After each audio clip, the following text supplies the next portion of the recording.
Chaitu smoking ఆపలేకపోతున్నాను రా. నువ్వు ఆపవరా, నువ్వు ఆపకపోతే ఏమవుతుందో తెలుసా? మీరు వినండి. స్మోకింగ్ అంటే ఏంటి? Tobacco consumption.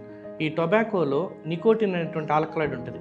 ఎప్పుడైతే మీరు స్మోక్ చేస్తారో ఈ నికోటిన్ అనేటువంటి ఆల్కలాయిడ్ మీ బ్లడ్ స్ట్రీమ్లోకి ఎంటర్ అవుతుంది. ఎప్పుడైతే బ్లడ్ స్ట్రీమ్లోకి వెళ్తుందో ఇమీడియట్గా ఎడ్రినల్ గ్లాండ్ని స్టిమ్యులేట్ చేస్తాయి. ఎడ్రినల్ గ్లాండ్ స్టిమ్యులేట్ అవ్వగానే ఎడ్రినల్ రిలీజ్ అవుద్ది. ఎప్పుడైతే మీ బ్లడ్లోకి ఎడ్రినల్ రిలీజ్ అవుతుందో ఇమీడియట్గా మీ హార్ట్ రేట్ మరియు బీపీ పెరిగిపోతాయి. ఎప్పుడైతే బీపీ పెరిగిపోతుందో ఇమీడియట్గా మీకు హార్ట్ అటాక్ వచ్చేటువంటి రిస్క్ కూడా పెరుగుతుంది. అంతేకాకుండా ఈ నికోటిన్ వల్ల మీ బ్లడ్లో ఉన్నటువంటి ప్లేట్లెట్స్, తెల్ల రక్త కణాలు అంటారు, అవి స్టిక్కీగా తయారవుతాయి. అప్పుడు అవి ఒకదానికొకటి ఫాస్ట్గా అతుక్కొని హార్ట్ అటాక్ రావడానికి ఇంకొంచెం స్పీడ్ పెంచుతాయి. మరి ఇంకా నీ ఇష్టం. సర్లేరా, ఇంతకుముందు 2-3 పెట్టెలు తాగేవాడిని, ఈసారి నుంచి 1-2 దాదాలు ఈ రోజుకి. నువ్వు వినవరా? నువ్వు వినవు. సరే, మీరన్నా వినండి.